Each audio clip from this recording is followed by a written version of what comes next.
Tópico 11. De duas uma. Ou a morte é uma destruição absoluta, ou é passagem da alma para outro lugar.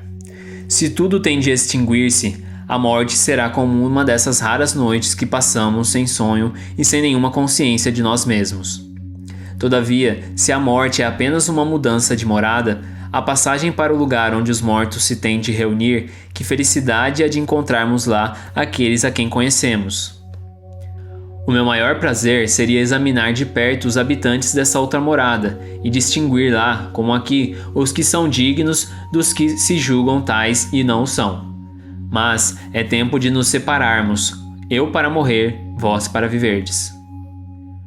Segundo Sócrates, os que viveram na terra se encontram após a morte e se reconhecem.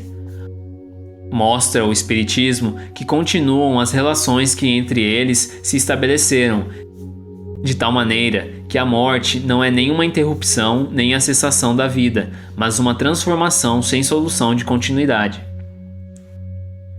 Houvessem Sócrates e Platão conhecido os ensinos que o Cristo difundiu 500 anos mais tarde e os que agora o Espiritismo espalha, e não teriam falado de outro modo. Não há nisso, entretanto, o que surpreenda se considerarmos que as grandes verdades são eternas e que os espíritos adiantados hão de tê-las conhecido antes de virem à Terra, para onde as trouxeram.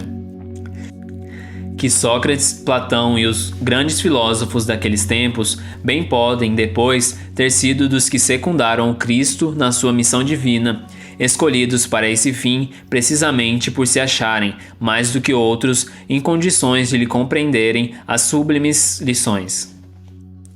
Que, finalmente, pode dar-se façam eles agora parte da reunião dos espíritos encarregados de ensinar aos homens as mesmas verdades. Tópico 12. Nunca se deve retribuir com outra uma injustiça, nem fazer mal a ninguém, seja qual for o dano que nos tenham causado. Poucos, no entanto, serão os que admitam esse princípio, e os que se desentenderem a tal respeito nada mais farão, sem dúvida, do que se dedicarem uns aos outros mútuo desprezo. Não está aí o princípio de caridade, que prescreve não se retribua o mal com o mal e se perdoe aos inimigos? Tópico 13. É pelos frutos que se conhece a árvore.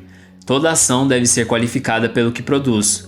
Qualificá-la de má, quando dela derive mal.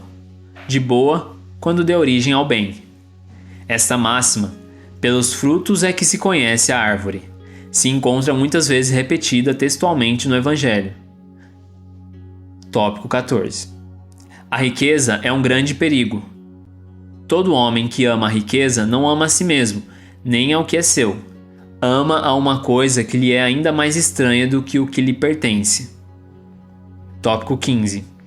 As mais belas preces e os mais belos sacrifícios satisfazem menos a divindade do que uma alma virtuosa que faz esforços por se lhe assemelhar. Grave coisa fora que os deuses dispensassem mais atenção às nossas oferendas do que à nossa alma. Se tal se desse, poderiam os mais culpados conseguir que eles se lhes tornassem propícios. Mas não, verdadeiramente, justos e retos só são os que, por suas palavras e atos, cumprem seus deveres para com os deuses e para com os homens. Tópico 16. Chama o homem corrompido a esse amante vulgar, que mais ama o corpo do que a alma. O amor está por toda parte em a natureza, que nos convida ao exercício da nossa inteligência. Até no movimento dos astros o encontramos. É o amor que embeleza a natureza de seus ricos tapetes. Ele se enfeita e fixa a morada onde se lhes deparem flores e perfumes. É ainda o amor que dá paz aos homens, calma ao mar, silêncio aos ventos e sono à dor. O amor, que há de unir os homens por um laço fraternal, é uma consequência dessa teoria de Platão sobre o amor universal como lei da natureza. Tendo dito Sócrates que o amor não é nem um deus, nem um mortal, mas um grande demônio, isto é, um grande espírito que preside ao amor universal, essa proposição lhe foi atribuída como crime. Tópico 17. A virtude não pode ser ensinada. vem por dom de Deus aos que a possuem. É quase a doutrina cristã sobre a graça, mas se a virtude é um dom de Deus, é um favor, e então pode perguntar-se por que não é concedida a todos. Por outro lado, se é um dom, necessita de mérito para aquele que a possui. O Espiritismo é mais explícito, dizendo que aquele que possui a virtude a adquiriu por seus esforços, em existências sucessivas, privando-se pouco a pouco de suas imperfeições. A graça é a força que Deus faculta ao homem de boa vontade para eliminar o mal e praticar o bem. Tópico 18. É disposição natural em todos nós a de detectarmos muito menos nossos defeitos do que dos de outrem. Diz o Evangelho: vedes a palha que está no olho do vosso próximo e não vedes a trave que está no vosso. Tópico 19. Se os médicos são mal-sucedidos, tratando da maior parte das doenças, é que tratam do corpo sem tratarem da alma. Ora, não se achando o todo em bom estado, impossível é que uma parte dele passe bem. O Espiritismo fornece a chave das relações existentes entre a alma e o corpo e prova que um reage incessantemente sobre o outro.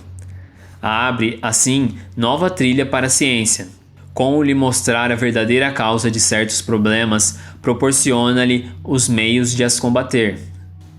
Quando a ciência levar em conta a ação do elemento espiritual na economia, menos frequentes serão os seus maus êxitos.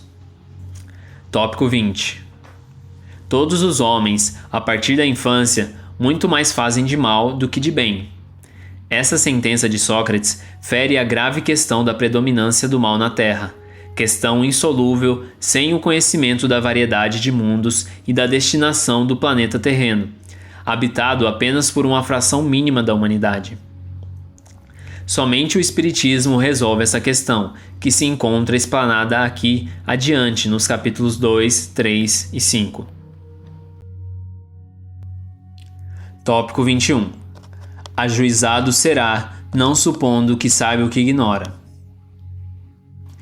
Isso vai com vistas aos que criticam aquilo de que desconhecem até mesmo os primeiros termos. Platão completa esse pensamento de Sócrates, dizendo: tentemos primeiro torná-los, se for possível, mais honestos nas palavras. Se não o forem, não nos preocupemos com eles e não procuremos senão a verdade. Cuidemos de instruir-nos, mas não nos prejudiquemos. E assim que deve proceder os espíritas com relação aos seus opositores de boa e má fé. Revive-se hoje Platão e acharia as coisas quase como no seu tempo, e poderia usar da mesma linguagem. Também Sócrates encontraria criaturas que zombariam da sua crença nos espíritos e que o qualificariam de louco, assim como ao seu discípulo Platão.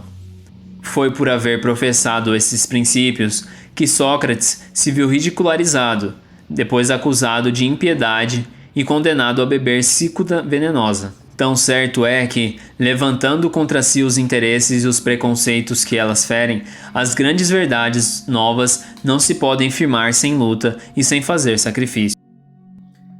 Você está gostando da leitura? Você está aprendendo com o Evangelho? Você tem alguma dúvida? Então nos envie uma mensagem no WhatsApp com sua dúvida. Link na descrição do vídeo. Gratidão. Um oferecimento Espíritos de Luz.